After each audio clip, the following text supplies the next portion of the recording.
காலை வெயிலின் கடுமையை குறைத்து கொள்ள வீட்டு முற்றத்திலிருந்த மாமரத்து நிழலில் அடைக்கலமாகி அன்றைய தினசரியை படித்து கொண்டிருந்தார் சங்கரன்.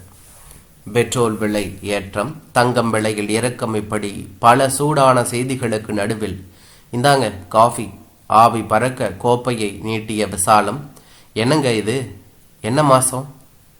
அக்டோபர் என்று சொன்னான். ஞாபகம் இருக்கா என்று கேட்டார். காலையிலேயே உன் புராணத்தை ஆரம்பிச்சிட்டியா, சொல்லி தொலை என்றார். இந்த கோபம் உங்களை விட்டு போகாதா என்று கேட்டார். வயசான காலத்தில் கோபத்தை குறடா, இந்த கோபம் மனசையும் உடம்பையும் கெடுத்துருண்டா. இந்த உடம்பு இப்படியே இருக்காது, அது எப்போ படுக்குன்னு நமக்கே தெரியாது. அப்போ உன்னை பார்க்கறது விசாலம் மட்டும்தான். நீ வேலையில் இருக்கும்போது தான் அதை காரணம் காட்டி வாழ்நாள் முழுக்க அவளை சந்தோஷமாக வச்சுக்கல. இனிமேலாவது அவளை சந்தோஷமாக வச்சுக்கடா, பாவண்டா அந்த பொண்ணு. 2 நாட்களுக்கு முன்பு நண்பன் சிவராமன் சொன்ன வார்த்தைகளின் வீரியமும் நீ கொடுத்து வச்சவண்டா. விசால மனைவியா கிடைச்சதுக்கு உறவுகளும் நட்புகளும் அடிக்கடி சொன்னதை நினைத்த சங்கரன் முகம் முழுக்க சிரிப்புடன், சொல்லு விசாலம், இதுவரையிலும் நான் கோபத்தை காட்டலை. இனிமே நீங்களும் அதை பார்க்கணும்னா அதுக்கும் தயாராக தான் இருக்கேன். என்ன சொல்கிறீங்க? முகத்தில் அசடு வலிய, சரி குறைச்சிக்கிறேன், விட்டுடுறேன்னு வருதா பாரு வாயிலிருந்து. சரி விட்டுடுறேன் என்று சொன்னார். இந்த வார்த்தையை தாமிரபரணி தண்ணியில் எழுதுறதா இல்லை உங்கள் மனசுலையா என்று கேட்டாள் என்று தான் சொல்ல வேண்டும். மனசுல தான் என்று சொன்னார். நம்பலாமா என்று கேட்டாள். நம்பலாம், இப்போ நீ சொல்ல வந்ததை சொல்லு. இது 35வது வருஷம், அதாவது ஞாபகம் இருக்கா என்று சொன்னார். கல்யாண நாளை ஞாபகம் வச்சுக்காதவன்லாம் மனுஷனே இல்லை. சிவராமன் திட்டியது ஞாபகம் வர கண்ணன் ஒரு கைக்குழந்தை என ஒலித்த கைபேசியில், சங்கரா கல்யாண நாள் வாழ்த்துக்கள். சாட்சா சிவராமனின் குரல். ஒவ்வொரு ஆண்டும் தவறாது வரும் முதல் வாழ்த்து அவனிடம் இருந்துதான். நன்றிப்பா என்று சொன்னான். அடுத்த வாரம் சென்னை வரும்போது உன்னை பார்க்கறண்டா என்று சொன்னான்.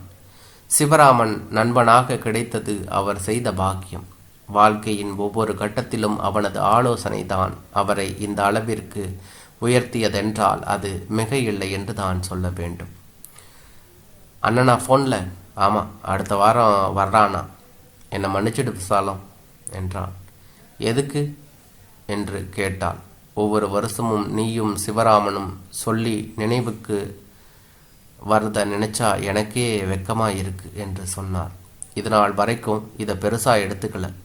இதுக்காக நான் வருத்தமோ கோபமோ பட்டதும் இல்லை. ஆனால் இனிமேல் கண்டிப்பாக கோபப்படுவேன். ஏன் தெரியுமா? இது வரையில் வேலையும் வேலை பளுவையும் காரணம் காட்டி மறந்துட்டேன்னு சொன்னதை நானும் நம்பிட்டேன். அதுவும் 35 வருஷமா. அதுவே பெரிய விஷயம். இனிமே உங்களுக்கு மன்னிப்பே கிடையாது. ஏன்னா இப்போ ரிட்டையர் ஆயாச்சு. அதனால் உங்கள் மனசு முழுக்க இனிமே நான் தான் இருக்கணும். விடிஞ்சதில் இருந்து அடைஞ்சது வரையில் இந்த வீடே கதின்னு தான் இத்தனை வருஷமாக இருந்திருக்கேன். வருஷத்தில் 2 நாளில் மட்டும்தான் நாம் சேர்ந்து போகிறது, அதுவும் கோயிலுக்கு மட்டும்தான். ஒன்று கல்யாண நாள், இன்னொன்று உங்கள் பிறந்த நாள். ஒரு சினிமா, பீச்சுன்னு நம்ம சேர்ந்து போன நாள் உண்டா சொல்லுங்க? எல்லா பெண்களையும் மாதிரி நானும் ஒரு பொண்ணு தானுங்க. காசு பணமாக உங்ககிட்ட கேட்குறேன். உங்ககிட்ட எதிர்பார்க்கிறதே அந்த அன்பு மட்டும்தானுங்க. இத்தனை வருஷமாக மனசுக்குள் அடக்கி வைத்திருந்த வார்த்தைகள் மடை திறந்த வெள்ளமாய் வந்தது விசாலத்திடமிருந்து என்று தான் சொல்ல வேண்டும். அவளது கையை இறுக பற்றி கொண்டவர். ஆமா விசாலம், இத்தனை வருஷ வாழ்க்கையில் உனக்கு ஒரே ஒரு சந்தோஷத்தை தவிர வேற எதையும் நான் கொடுக்கல. இன்னொன்றுக்கு நீயே கெஞ்சனை இப்போ நினைச்சாலும் எனக்கே என் மேலே வெறுப்பும் கோபமும் வருது. முடிஞ்சு போனது இப்போ ஏன் ஞாபகப்படுத்துறீங்க? அவனாவது ஆயுளோட நோய் நொடி இல்லாமல் இருக்கணும். தினமும் நான் ஆண்டவங்கிட்ட வேண்டிக்கிறது அது ஒன்று தான் என்று சொன்னான். கார்த்திகாவை பார்க்கும் போதெல்லாம் நமக்கும் இப்படி ஒரு பொண்ணு இருந்தால் நல்லா இருக்குமேன்னு நினைக்க தோணுது. அந்த விஷயத்தில் உனக்கு நான் செஞ்சது மிகப்பெரிய துரோகம்தான். இனிமேலாவது என்னோட நினைப்பு இருக்கட்டும் என்று சொன்னான். அன்போ பாசமோ இல்லாமல் இல்லை உன் மேலே. பாழா போன மறதி தான். அப்படி சொல்லாதீங்க. பாசம்னு இருந்தால் மறதிங்கிறது நிச்சயமாக வராது. அந்த பாசத்தையும் அன்பையும் மனசுக்குள்ளே வச்சிருந்தா எப்படி? அதை வெளியில் காட்டுறது தான் நீங்கள் எனக்கு கொடுக்கிற சந்தோஷம் என்று சொன்னார். இருவரும் புத்தாடை அணிந்து அவரிடம் ஆசி பெற்று கொண்ட விசாலாட்சி, அடுத்த வருடம் நமக்கு 60க்கு 60, கண்களில் ஆனந்த கண்ணீரோடு அதையாவது ஞாபகம் வச்சுக்குங்க.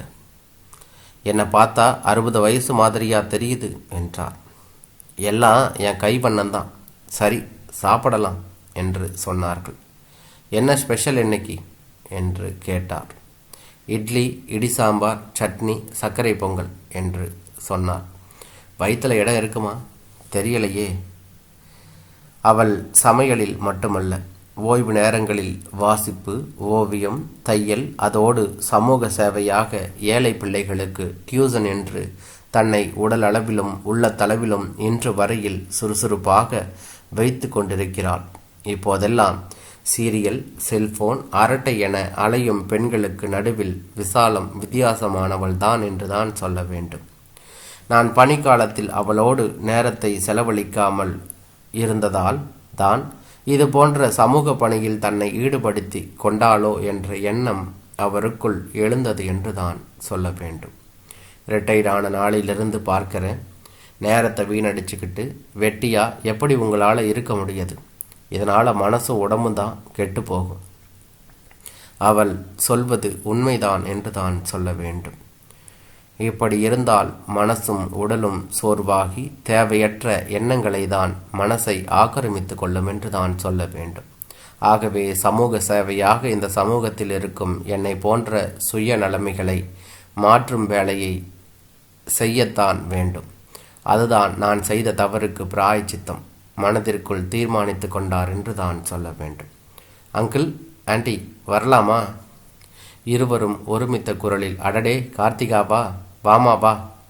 எப்படிமா இருக்க? குழந்தைங்க கண்ணை சவுக்கியந்தானா? உங்கள் ஆசிர்வாதம் நல்லா இருக்கும். கல்யாண நாள் வாழ்த்துக்கள். இந்தாங்க, நான் பண்ண பாதாம் அல்வா. இன்றைக்கு முதல் வாழ்த்து உங்கள் அப்பாவோடது தான். அடுத்தது நீ. அதோட அல்வாவும் நன்றிமா. ஆண்டி, அங்கிள் ஆசிர்வாதம் பண்ணுங்க என்று சொன்னார். விபூதி குங்குமமிட்டு நலமோடும் வளமோடும் தீர்க்க சுமங்கலியா இருக்கணுமா என்று சொன்னார்கள். நான் போயிட்டு வர்றேன். ஏமா, வந்ததும் கிளம்பிட்ட, சாப்பிட்டு போகலாமா என்று சொன்னார். 11 மணிக்கு சர்வேஸ் வந்துடுவான் ஸ்கூலில் இருந்து. சரிம்மா, இந்த சக்கரை பொங்கலை குழந்தைக்கு கொண்டு போய் கொடு. கண்ணனை கேட்டதா சொல்லு. எல்லோரும் ஒரு நாள் மதிய சாப்பாட்டுக்கு வாங்க என்று சொன்னார்கள். சரி ஆண்டி, அங்கிள் வரேன் என்று சொல்லி கிளம்பினாள் என்று தான் சொல்ல வேண்டும். வாசல் வரை வந்து இருவரும் கார்த்திகாவை வழி அனுப்பியதும் கோவிலுக்கு கிளம்பினார்கள் என்று தான் சொல்ல வேண்டும். வழிநெடுக உறவுகளிடமிருந்தும் நட்புகளிடமிருந்தும் செல்போனில் ஒரே வாழ்த்து மழை என்று தான் சொல்ல வேண்டும். விசாலம், நான் எதிர்பார்த்த ஃபோன் கால் வரலையே. யாரை சொல்கிறீங்கன்னு தெரியுது. வீட்டுக்கு வாங்க சொல்கிறேன். வெயிலும் மேக மூட்டமும் மாறி மாறி வந்தாலும் வேர்த்து கொட்டது விசாலம் என்று சொன்னார். ஆட்டோவில் போகலாம்னா கேட்குறீங்களா? அந்த காசில் பங்களா கட்ட போகிற மாதிரி வேண்டாங்கிறது, அப்புறமா வேர்க்குதுங்கிறது. வயசான காலத்தில் உடம்புக்கு ஏற்ற மாதிரி நடந்துக்கணும்னா கேட்டால் தானே. 2 நேரம் நடக்கிறதுனால தான் ஐயாவுக்கு உடம்பு ஆரோக்கியமாக இருக்கு தெரியுது என்று சொன்னார். விசாலம், வீட்டுக்கு வந்ததும் சொல்கிறேன்னையே, கொஞ்சம் பொறுங்க, மிச்சம் இருக்கிற டிகாஷனில் காஃபி போட்டு எடுத்துகிட்டு வர்றேன் என்று சொன்னார். இந்த வேகாத வெயிலுக்கு காஃபி வேண்டாம், ஒரு டம்ளர் மோர் கொடு போதும். விஷாலம், இந்த புடவையில் நீ அழகா இருக்க என்று சொன்னார். நீங்களும் தான் என்று பதிலும் வந்தது. அதை மட்டும் ஒத்துக்க மாட்டேன். ஏன் தெரியுமா? பொண்ணுக்கேற்ற மாப்பிள்ளையா இதுன்னு என் காது பட நம்ம கல்யாணத்தில் சொன்னது இப்போவும் கேட்குது. இப்போ எதுக்கு அதெல்லாம் பேரம் பேத்தி எடுக்க போகிற நேரத்தில்? நம்ம இளங்கோவை தானே கேட்டீங்க. அவனும் தேன்மொழியும் வந்துக்கிட்டு இருக்காங்க. அம்மாவும் பையனும் இப்படி கமுக்கமா செய்யறதுல கெட்டிக்காரங்க என்று தான் சொல்ல வேண்டும். ஆமாம், அது கூட நல்லதுக்காக தான் இருக்கும் என்று தான் சொல்ல வேண்டும். ரயிலில் வந்தால் இந்நேரம் வந்திருக்கணும். எதில் வர்றாங்க என்று கேட்டார். பறந்து வர்றாங்க என்று சொன்னாள். இந்தாருக்கு பெங்களூரில் இருந்து சென்னைக்கு வர்றதுக்கு 1008 ரயில் இருக்கு என்று சொன்னார். புள்ள வர்றானேன்னு சந்தோஷப்படாமல் 1008 நொரநாட்டிய கேள்வி. அவங்க 2 பேரும் சம்பாதிக்கிறாங்க, வர்றாங்க, அதுவும் நம்ம கல்யாண நாளை கொண்டாடுறதுக்கு தானே என்று சொன்னாள். சரி சரி, நம்ம வீட்டில் முப்பெரும் விழான்னு சொன்னையே, அது என்ன? இன்னைக்கு நம்ம கல்யாண நாள், அதோட நீங்கள் பிறந்த நட்சத்திரம் என்று சொன்னாள். ஓ அப்படியா, சொல்லவே இல்லை. வழக்கமாக கல்யாண நாள் அன்னைக்கு சாமி பேருக்கு தான் அர்ச்சனை வைப்போம். இன்னைக்கு உங்கள் நட்சத்திரத்தையும் சேர்த்து அர்ச்சகர்கிட்ட சொன்னதை கவனிக்கலை என்று சொன்னாள். போன வருஷம் இதே நாளில் வேண்டிக்கிட்டதுக்கு அடுத்த ஒரு மாதத்துலேயே பலன் கிடைச்சது. அதே மாதிரி இப்போவும் இன்னொன்றுக்காக வேண்டிக்கிட்டேன். அதனால் நீ சொன்னதை கவனிக்கலை. சரி, இன்னொன்று இளங்கோ வந்து சொல்வான் என்று சொன்னார். அவள் சொல்லி முடித்ததும் போர்ட்டிகோவில் வந்து நின்ற காரிலிருந்து இளங்கோவும் தேன்மொழியும் இறங்குவதும் ஏதோ சொல்லி வைத்தது போல நிகழ்ந்தது என்று தான் சொல்ல வேண்டும். மகன் மருமகளின் வருகையால் வீடு முழுக்க சந்தோஷமும் சிரிப்பும் விசாரிப்புமாக நிரம்பி வழிந்தது என்று தான் சொல்ல வேண்டும். பரிசாக வேட்டி புடவை சட்டையை கொடுத்து இருவரின் பாதம் தொட்டு வணங்கி வாழ்த்து சொன்ன இளங்கோ, அப்பா இந்த ஸ்வீட் எடுங்க. எதுக்குப்பா எனும் கேள்வி அவரிடமிருந்து வருவதற்கு முந்திக் கொண்ட இளங்கோ, உங்களை தாத்தானும் அம்மாவை ஆச்சினும் கூப்பிட இந்த வீட்டுக்கு ஒரு குட்டி வரப்போகிறாங்கப்பா. முகம் முழுக்க மகிழ்ச்சியோடு மனைவியை பார்த்த சங்கரன், விசாலம், முப்பெரும் விழாவில் இதுவும் ஒன்றா? இது தெரிஞ்சும் நீ ஏன் சொல்லவே இல்லை? இதை நீங்கள் காதால் கேட்கணுங்கிறதும் அந்த சந்தோஷத்தை உங்கள் முகத்தில் பார்க்கணுங்கிறதும் எங்களோட ஆசை. அதோட அன்பு பாசம் இதுதாங்கிறதும் அதை இப்படித்தான் காட்டணுங்கிறதையும் நீங்கள் தெரிஞ்சுக்கணும். அதுக்காக தான் இன்று மாறி வரும் கலாச்சாரத்தில் விசாலத்தை போல உள்ள பெண்களினால்தான் நமது பண்பாடும் கலாச்சாரமும் இன்னும் உயிரோடு இருக்கிறது என்று தான் சொல்ல வேண்டும். தாத்தா ஆக போகிற சந்தோஷத்தில் மகன் மருமகளின் கைப்பிடித்து தனது மகிழ்ச்சியை கொண்டாடினார் சங்கரன். கோவிலில் தெய்வத்திடம் மனமாற வேண்டியது கிடைத்ததை நினைத்த அவரது கண்களில் ஆனந்த கண்ணீர். இந்த வீட்டிற்கு வரப்போகும் புது வரவும் இந்த கொண்டாட்டத்தில் சேர்ந்து கொண்டதை நினைத்த விசாலத்தின் முகத்திலும் சிரிப்பும் ஆனந்தமும் பொங்கி வழிந்தது. என்றான்.